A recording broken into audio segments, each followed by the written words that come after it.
Годината ќе ни почне со ексклузивен гостин, прво па Машко во Македонија наутро во 2022-та. Успеавме некако да го разбудиме ова утро Кире Лазаров, кој има силна агенда пред Европското првенство. Нашиот капитен и селектор е тука. Кире, благодариме што дојде, среќни празници и добро утро. Добро утро, благодарност до поканата. Среќни празници, среќна нова година и среќни божични празници на гледачите на македонската радиотелевизија, поготово утринската програма. Добро е што вака се гледаме. Добро е што се гледаме и што ќе отвориме оваа година со најава и малку подлабоко да навлеземе во она што се случува во македонскиот камп. Селекцијата се подготвува за Европското првенство. Ова ќе биде сериозен испит за оваа генерација од повеќе аспекти. Ти веќе навлезе во селекторските води, тренерските води со репрезентацијата. Игравме во квалификациите нели претходно по твоја палка, меѓутоа сега полека се најавува нели она твое заминување во пензија играчко. Па како се развива ситуацијата со младите играчи во селекцијата?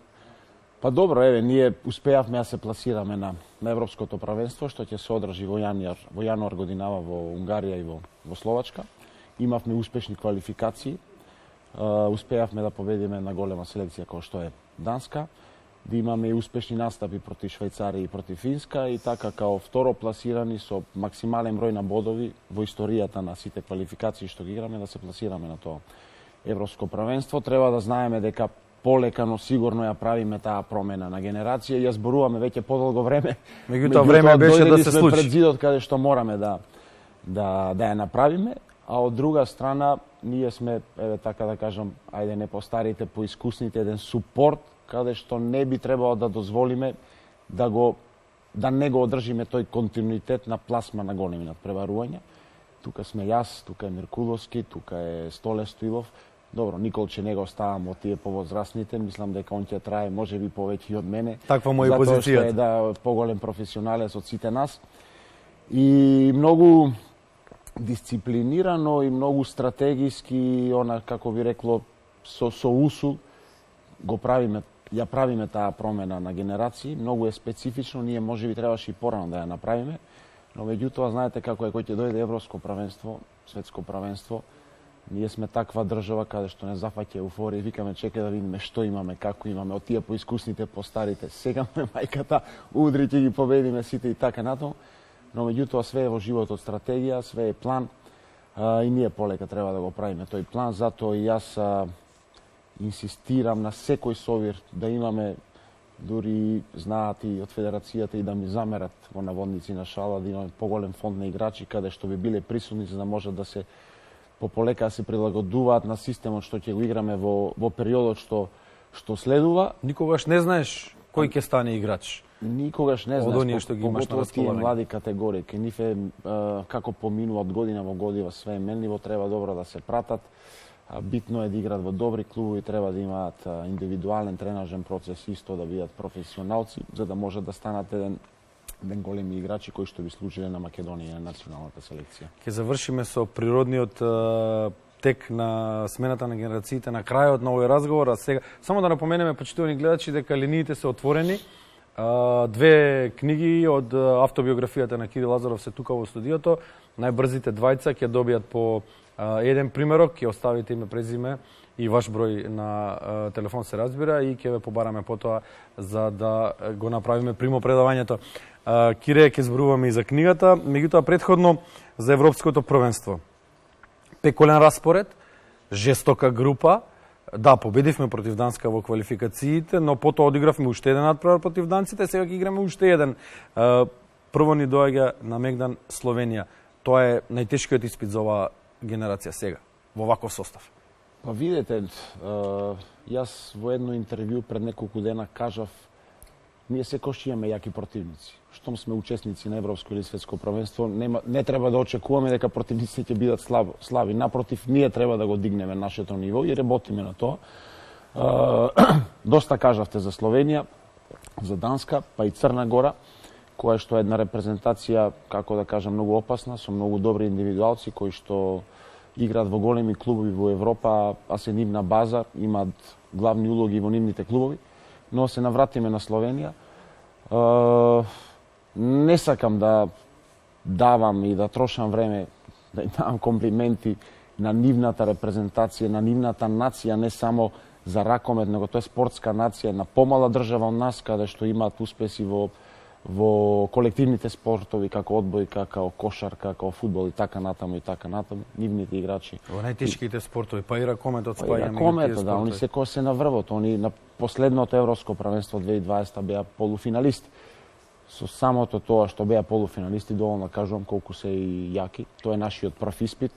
Имаат јаки индивидуалци во големи клубови као Барселона, клубови као Киелце и така натаму.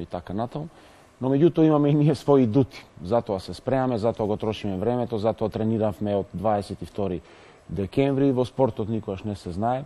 Ќе настапиме храбро, правиме, разговараме, стратегија, имаме добар стручен тим, имаме идеални услови. Едноставно мораме да го развиваме нашиот спорт број 1. Ракометот треба да веруваме. Успех не треба да не залаже дека сме на правиот пат, неуспех не треба да не депримира. Добро, спортот е тоа, синусоида, подеми, падови, тоа е тоа. Ние ќе одиме, победи, порази. Ние храбро ќе настапиме, знаејќи ја силата на Словенија, меѓутоа веруваме и сакаме да ги изненадиме. Тоа нема да биде воопшто лесно, меѓутоа имаме, како што реков, своји адути, работиме на тоа. Се надевам дека ќе не послужи здравје, сега малци и алиби. Ќе ми недостасуваат играч кој што е Дејан Манасков, кој што е повреден, за жал. И имаме уште едно откажување, Никола Марковски, кој што беше важна алка во квалификациите, поради повреда нема да настапат, меѓутоа затоа кој што кажав имаме поголем фонд на играчи и ние мораме да бидеме спремни. Тие се нормални работи во спортот, повреди, откажување и така натаму. И нема да очајуваме и напротив, тоа што имаме и одиме силно, јако, со цврста верба да одиграме квалитетен надпревар и квалитетно европско првенство. Резултатот ќе си дојде сам по себе во зависност од тоа како ние ќе се залагаме, како ќе се поклопат нели оние полиња на Рубиковата коцка, која што никогаш не знаеме како изгледа. Црна Гора, дали распоредот е втора? Дали распоредот во наводници ни се погоди? Прво Словенија, па Црна Гора. Дали можеби сакавме прво со Црна Гора да играме или нема правила на... Па ние не можеме да бираме. Распоредот е тој што е, ние го прифативме. Видете, Црна Гора некако сите ја гледаат као аутсайдер во групата. Баш за тоа изборувам. Што не е така, нас као менталитет тоа не ни одговара. Напротив, треба да бидеме предпазливи, како што ние гаиме некои амбиции дека можеме против сите и сакаме против сите. Црногорците се уште погорд народ од нас и тие баш играат со срце за нивната репрезентација, имале или немале квалитет. Добро ги анализиравме и ги анализираме се уште, ги пратиме. Се нагазна мина. Еден надпревар сигурно ќе добијат, се надевам тоа нема да биде против нас, дека ќе изненадат некои од овие поголемите, најголемите, што би се рекло, меѓутоа јас како предводник сум доста предпазлив, али не и уплашен и со максимална почит против Словенија, против Данска, но и против Црна Гора ќе се спремиме и настапиме на тој надпревар. Премногу надпревар имаш за да те плаши кој било противник. Го видовме тоа на мечот со Данска во квалификациите. Тоа не беше само победа. Тоа беше демонстрација на организација, демонстрација на квалитет, демонстрација на визија, демонстрација на стратегија. Сето тоа беше преточено во тие 60 минути во кои па и данците не знаат што ги снајде. Па видете, баш пред некој ден читав, знаете како завршува годината, па има ретроспектива на годината, што и како, имаше некои изјави од тој тип, као што кажавте и вие самите. Ние се концентриравме само на себе, не се оптеретивме со величина као што е Данска. Тоа што ни беше предвидено све не излезе, некојаш излегува, некојаш не излегува, некојаш зависи од противникот. Сигурно дека данците не подценија малце, меѓутоа налета на една цврста, на една храбра Македонија со добро поставени цели, со добро поставена стратегија и на крај не излезе и се радувавме. Сигурно дека ќе бидат многу попредпазливи во мечот што следува на Европското првенство, затоа што и јас со еден мој колега во Нант, каде што играме, Емил Нилсен, нивниот голман, знаевме во текот на сезоната, на годината, ми вика, не, сега е друга приказна, немој да се правиш дека тоа не беше случајно, немаше, ние анализиравме, правевме. И самото тоа ти кажува дека и до сега има почит, али од сега уште повише ќе не гледаат со други очи и ќе се спремат многу посериозно, макар они секоја се сериозни, они се машинерија, кај нив ништо не е случајно, дури и да не се спремаат, све им е влезено во шина и делуваат као машини. Очекуваме ние да си одиграме по наше, па они колку сакаат нека се спремаат. Кире, ја донесе книгата во студиото, автобиографијата. Дел од нас бевме на промоцијата, ќе ја покажеме, камерата еден може да ја забележи насловната страница на автобиографијата на Кирил Лазаров. Тоа е едно пишано ремек дело во кое има не затоа што е напишано на не знам каков јазик или литературно, туку затоа што содржината во оваа книга е животот на еден од нашите најдобри спортисти во историјата. Сега многу епитети, меѓутоа така е, Кире. Што да правиме? Така е и не можеме поинаку да те представиме. Што ќе издвоиш од автобиографијата како момент кој ти би сакал да го истекнеш? Видите, немам некоја најважна работа. Фактички таму е опишан целата моја кариера, целиот мој живот на еден начин многу интегрален, многу отворен, многу искрен, многу чесен. И мислам дека македонската јавност, поготоа македонските навивачи, македонските фанови со кои што соработуваме овие 25 години со победи, со порази, со радости, со тагувања, заслужи да имаат во рака и да прочитаат доколку се заинтересирани. Се она што ми се случувало, целта поентата ми беше да напишеме дека патот успехот не е воопшто лесен, дека има многу препреки. Тоа може да се компарира со животот исто, дека и животот воопшто не е лесен, меѓутоа дека човек треба да се бори, така и ние спортистите се бориме. И мислав дека успеав, имав многу препреки, тоа го знаат само моите најблиски луѓе и едноставно имав потреба тоа да го напишам, затоа што вака кој ќе гледате, ние спортистите, овие што се, ајде така да кажам, по високо ниво, само ги гледате на телевизија и ги гледате за нив најубавите работи. Мислам дека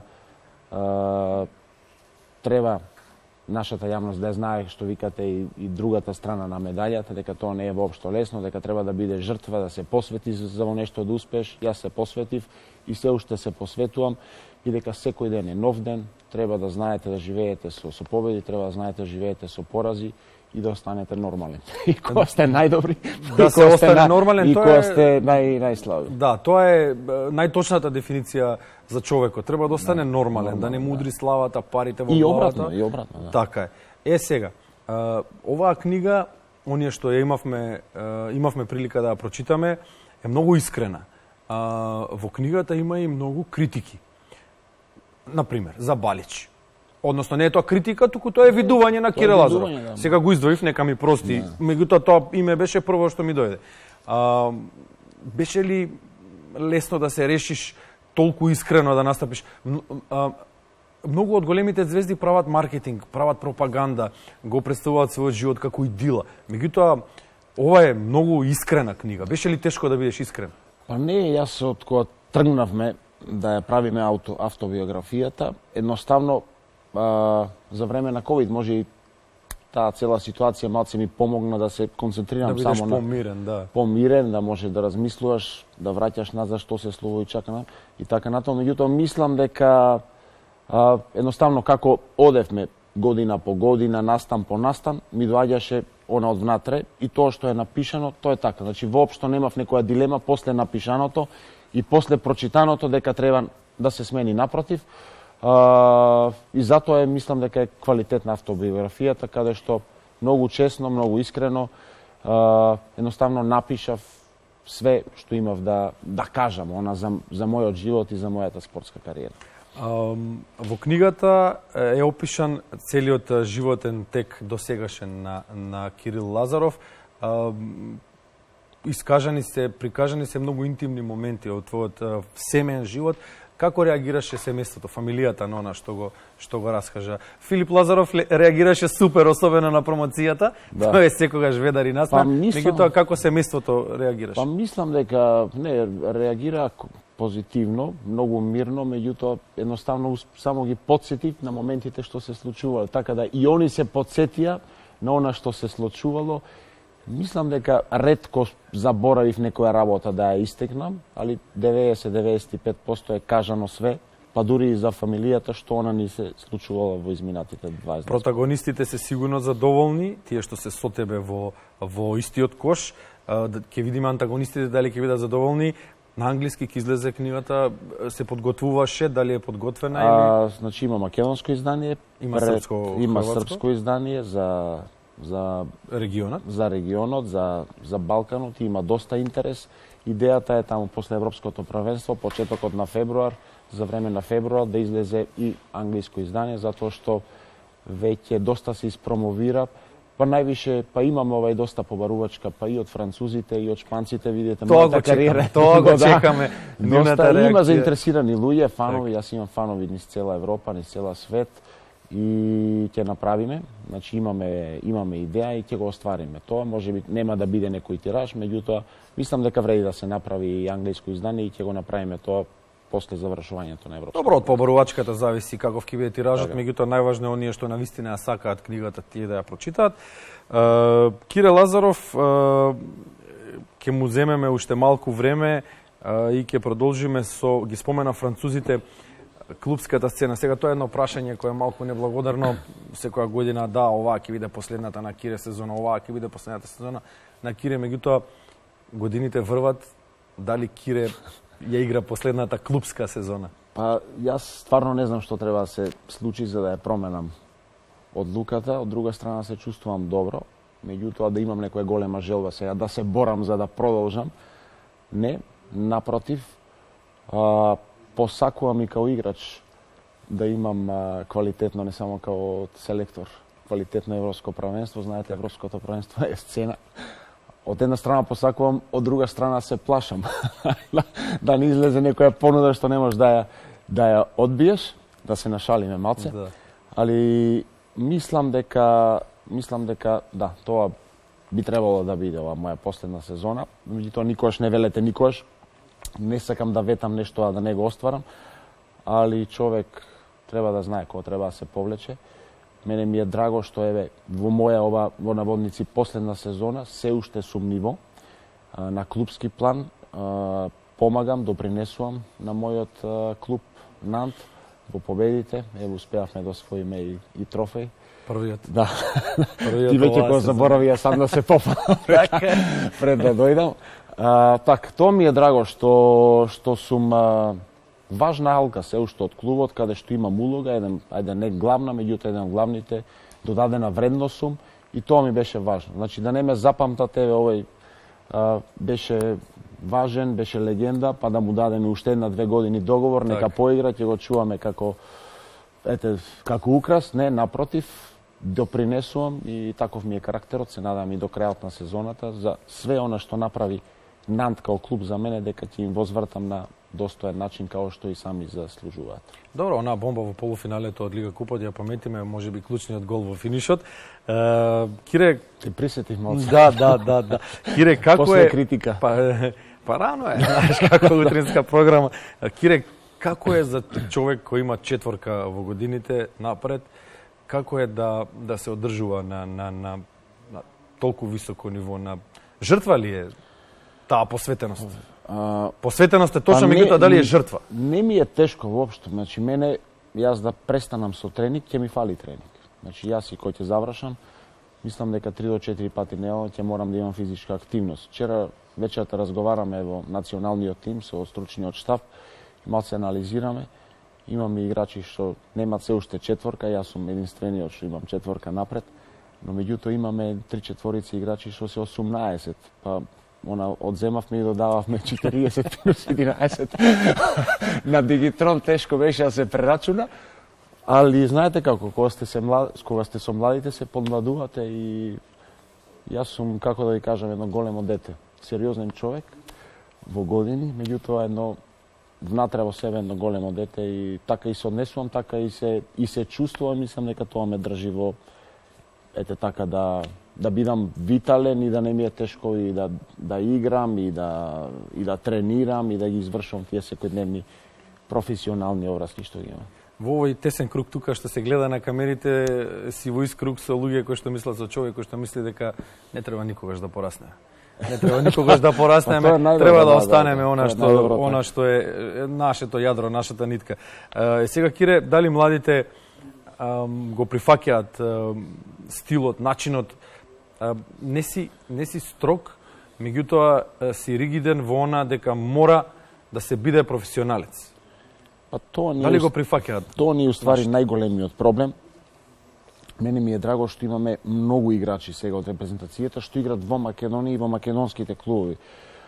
Тоа е еден голем плюс, а од друга страна голем минус, затоа што еве јас сум 20 години интернационалец во странство и мислам дека има голема разлика во тренажниот процес, во самото поставување, во самото однесување и треба да работиме на тоа да го промениме, значи клубовите да работат уште посериозно, не само колективно, него индивидуално тие играчи индивидуално треба само свесно да вложуваат во себе покрај клубските ангажмани и тренинзи што ги имаат, значи да вложат индивидуално со индивидуален кондицијски тренер, каде што ќе работат на својата физичка кондиција, каде што имаме огромен дефицит во тој смер и ние национален тим е национален тим, значи не можете... Треба играчите спремни да дојдат во спремни да дојдат, значи ние не можеме да ги едуцираме... Национален тим е шах, да, само да ги распределиш фигурите што ги имаш. Само да направиш стратегија, ние работиме на физичка спрема, доаѓаат неспремни,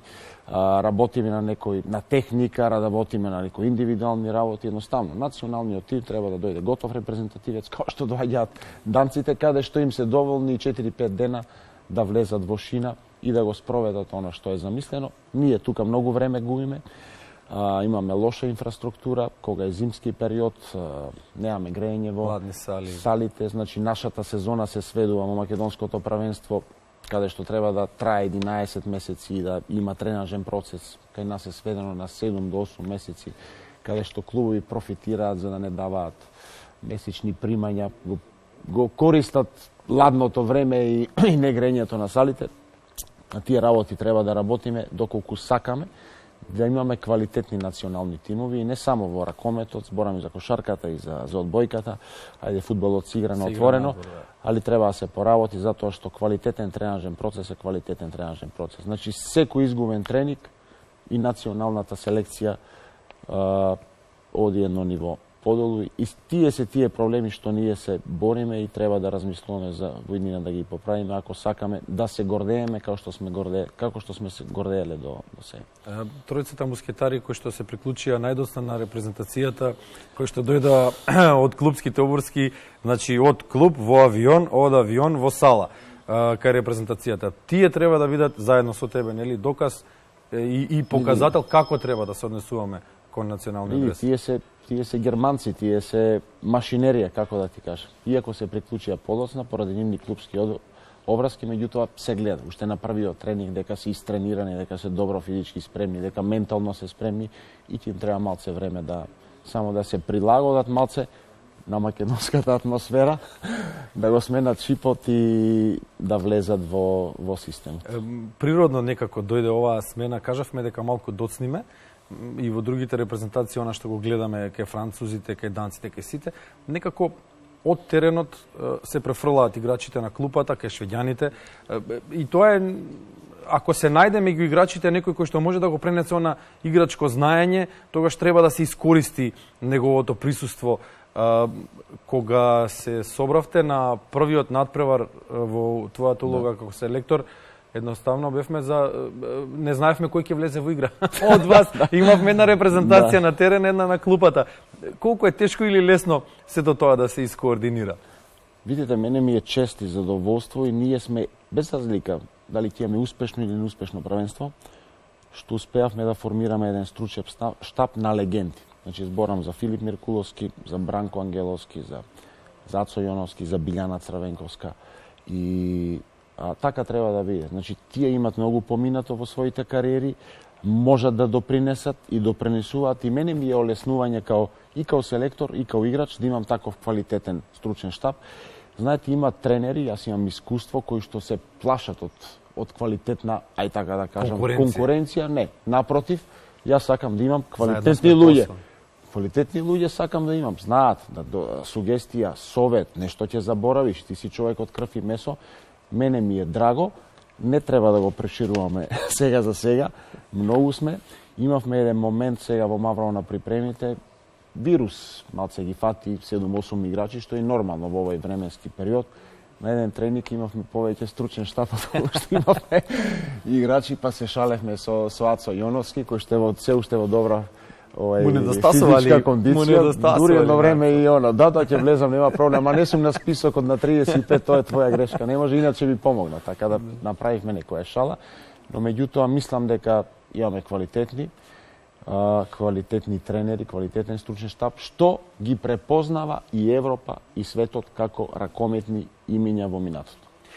Кирил Лазаров, нашиот капитен, се уште, нашиот селектор сигурно, ти посакуваме не да менуваш одлуки, туку да одлучиш така како што ти мислиш во твојата кариера, затоа што гледаме дека досега тоа одлично функционира, нашиот ракомет со тебе како перјаница оди само нагоре.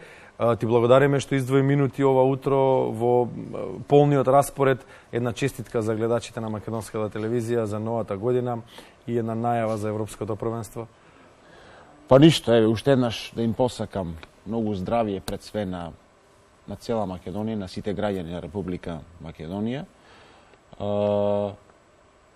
Ќе ги нервираме, тоа е неизбежно. Како и секогаш ќе ги нервираме, меѓутоа ќе им биде интересно, меѓутоа треба да ја кажам дека ќе видат и треба да очекуваат една храбра Македонија, една полетна Македонија со глава и опашка, како би се рекло. Можеме да победуваме, можеме да губиме, но меѓутоа нашиот ракомет ќе оди напред. Тоа сум сигурен, како што кажав и кога почнавме, дека било каков успех не треба да не релаксира, а и било каков неуспех, затоа што имаме тоа што имаме, каква група имаме, не треба да не очајува, треба да го знаеме платот, нашиот пат, стратегијата. Мислам дека сме на добар пат и дека за брзо време ќе имаме една квалитетна национална селекција која што покрај континуитетот ќе биде равноправна со сите европски и светски селекции. Кире, животот не е еден ден, спортот не е еден надпревар, животот не е една година, спортот не е едно првенство, ќе имаме уште многу шанси. Само да ги кажеме двајцата добитници, Весна Булевска од Охрид, Игор Коруновски од Скопје, изгореа телефоните ова утро, Кире, за ова автобиографија, инаку може да се најде, каде може да се најде? Литература. Во книжарницата литература, на сите продажни места на Колпортер, може да се порача онлайн преку мојата фан пејдж страна, така да е достапна за сите граѓани. Кире, ти благодарим.